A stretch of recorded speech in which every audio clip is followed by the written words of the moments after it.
உங்களோட நேரம் உங்களுக்கானது.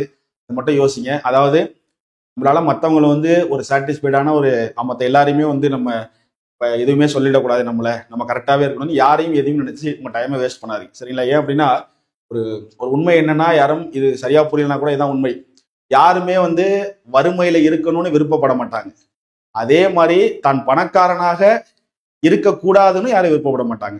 சரிங்களா?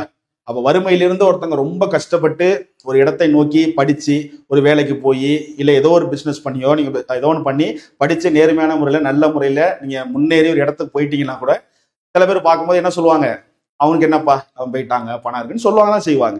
அப்போ அப்படி சொல்றாங்கல்ல, அவங்கள்ட்ட போய் இப்போ வந்து உங்களுக்கு வந்து பணம் வந்து 1 கோடி ரூபா 2 கோடி ரூபா கொடுத்துருவோம், ஜாலியா இருக்கீங்களான்னு கேட்டா வேணான்னு சொல்ல மாட்டாங்க. அதாவது அப்ப அந்த வாழ்க்கை யாருமே வேணான்னு சொல்ல மாட்டாங்க. அந்த வாழ்க்கைக்கு போகணும்னு தான் எல்லாரும் முயற்சியே பண்ணுவாங்க.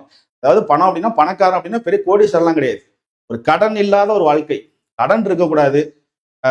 ரொம்ப நமக்கு கூட இருக்கிறவங்களுக்கு செய்யறதுக்கு ஏதாவது அவங்களுக்குன்னு ஏதாவது செய்யணும்னு அமௌண்ட் இருக்கணும். இதுதான் நமக்கு தெரிஞ்சு பணக்கார வாழ்க்கை. சரிங்களா? அவ்வளவுதான். இன்னைக்கு நீங்க கஷ்டப்பட்டு படிக்கிறீங்க, நாளைக்கு எக்ஸாமை கிளியர் பண்ணி வேலைக்கு போயிடுவீங்க. வேலைக்கு போனதுக்கு அப்புறம் உங்க லைஃபை கண்டிப்பா நீங்க மாத்திருவீங்க. சரிங்களா? அன்னைக்கு திரும்பி பார்க்கும்போது அப்பயும் போய் நின்றுகிட்டு அவங்க நம்மளை இப்படி சொல்றாங்களே, இவங்க நம்ம இப்படி சொல்லிட்டாங்களே அப்படின்னு யோசிச்சுக்கிட்டா இருந்தீங்கன்னா, நீங்க இப்படி இருக்கும் போதும் அப்படிதான் சொல்லுவாங்க. நீங்க அந்த டைமுக்கு அப்படி ஸ்டேஜுக்கு போனாலும் அப்படிதான் சொல்லுவாங்க. சொல்றவங்க சொல்ற இடத்துலயே இருப்பாங்க. அதெல்லாம் காதுல வாங்காத. நீங்க தான் முன்னேறி போயிட்டே இருக்கணும். பார்த்துக்கோங்க. சரிங்களா?